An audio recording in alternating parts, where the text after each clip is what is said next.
Hello my friends, welcome back. And it is a very, very special Friday because we are preparing for Shabbos, that we are going to be reading the very first mitzvah given to the Jewish people. That's right, besides the regular Torah reading this week, as we prepare for Pesach, the excitement is starting to build. People, that's all you talk about wherever you go, everybody's talking about Pesach. Well, the Torah reading, we make sure to read an extra part that talks about not Pesach, but the first mitzvah that was given to the Jewish people before they even left Egypt. 9 plagues have already passed. Moshe goes to Pharaoh and he warns about plague number 10. The killing of all firstborn children, all firstborn Egyptian children. And Pharaoh tells him, get out. I don't want to see you anymore. And Moshe says, fine. I won't come to you anymore. Because the next time we meet, your servants are going to come to me. What he really meant was, you, Pharaoh, are going to come to me, but it was not nice. Hashem instructed Moshe to treat Pharaoh with respect because of his position. So he said, your servants are going to come to me. What he really meant was, you, Pharaoh, are going to come to me, and you're going to beg me to leave. The next time we meet is going to be on my terms, not yours. And then Moshe leaves, and Hashem tells Moshe, he's not going to listen to you. We're going to have to go through this last plague. But before we go through this last plague, I want you to give the very first mitzvah to the Jewish people. And that mitzvah is Hachodesh hazeh lachem.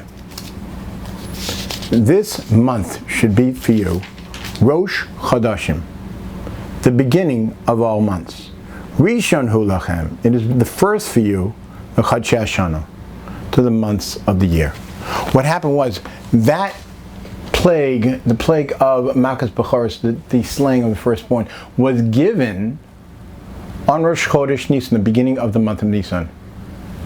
And Hashem told Moshe, look in the sky, see the position that the moon is in, because the Jewish people calculate their months according to the waxing and waning of the moon. When the moon is at almost nothing and just starts to develop a new crescent, that's when we call what we call Rosh Chodesh, the beginning of the month.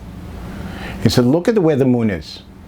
The very first mitzvah I'm giving you is, first of all, this is how you count the new months.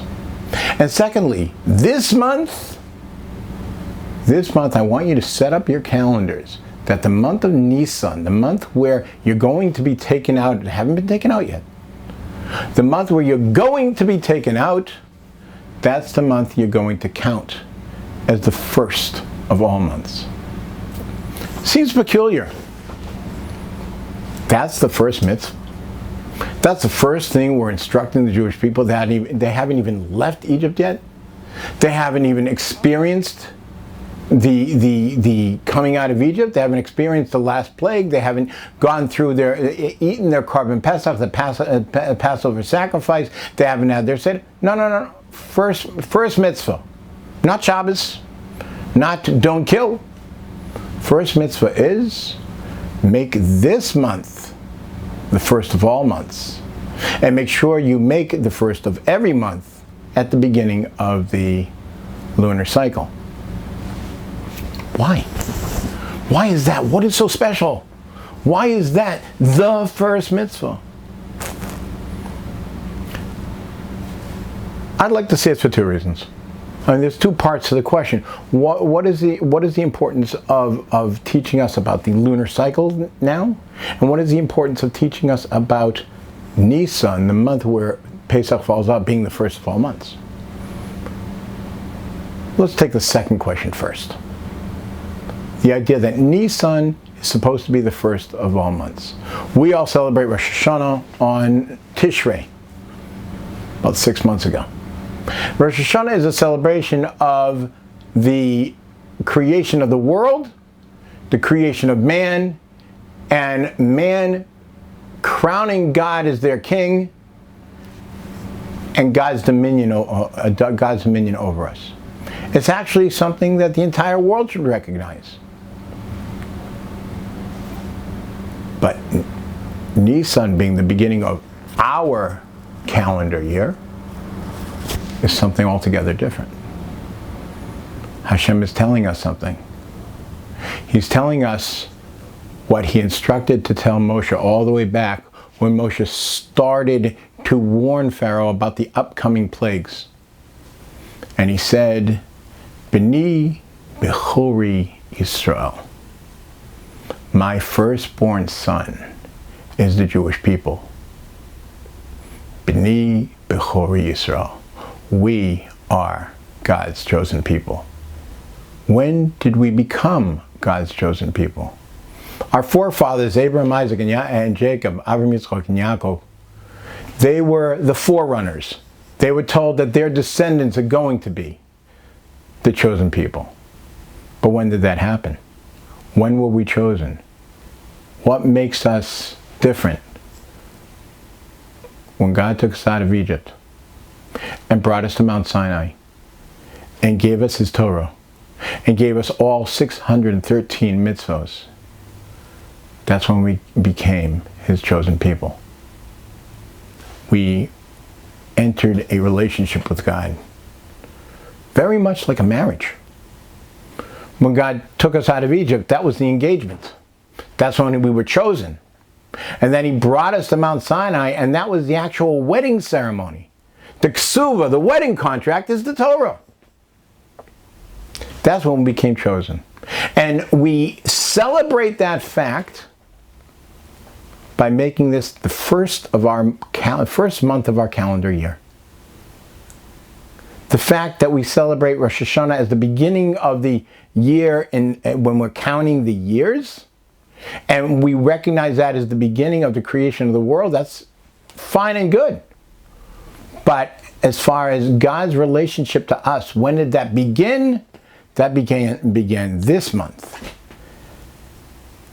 The month that we became his chosen people. And he wants us to remember this for all times. From the time we were about to come out of Egypt and forever. This is the beginning of our year. This is the beginning of our life. This is when we begin to be who we are. God's chosen people. Every Jew has to look at himself, no matter who you are, no matter where you are. You have to look at yourself in the mirror and you have to say, I'm one of God's chosen people. B'ni bechori Yisroel. God looks at me as his firstborn son. I'm a member of the chosen nation. I'm special. I have a responsibility. I have to make something of myself, and I can never, ever give up. Which leads us to the second question. What is so important that we have to instruct the Jewish people about the importance of the renewal of the months is at the renewal of the moon. And that when the moon has reached its smallest point and is about to begin to wax, to grow bigger again, that's when we declare our new month. Why is that so important that we haven't even come out of Egypt yet and God has to mention that?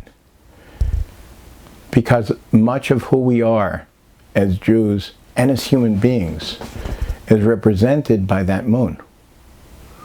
We recognize the beginning of every month when the moon starts to wax, when it starts to grow. And we count the months, and as we're counting the months, we can actually see the moon growing and growing. When we reach the center of the month, around the 14th or 15th day, it is a full moon, and then it begins to wane. But we know as it wanes, it's not going to disappear completely, and it's always going to come back. And this is the makeup of who we are. A person's path in his service to God and his path in life in general is never straight up. It's never perfect. A person's life and a person's dedication and a person's commitments wax and wane. But that doesn't mean it's over. We always have an opportunity when we're in a waning state, when things are getting smaller, when we're struggling, when things don't look good. Remember that God's not going to give up on us. That's not what we're made of. We're the Jewish people. We follow the pattern of the moon, which is waxing and waning. The path in spiritual pursuits is never straight. The path of spiritual pursuits is always up and down, waxing and waning. And as we're about to dedicate God's chosen people, we're about to come out of Egypt. We have 2 weeks left when Moshe gave this commandment to the Jewish people. We're telling them and telling us who you are, God's chosen people, and what your service is. That it's a roller coaster ride. It's up and down. It's waxing and waning. And there's never, ever an opportunity or a reason to give up. Have a beautiful Shabbos.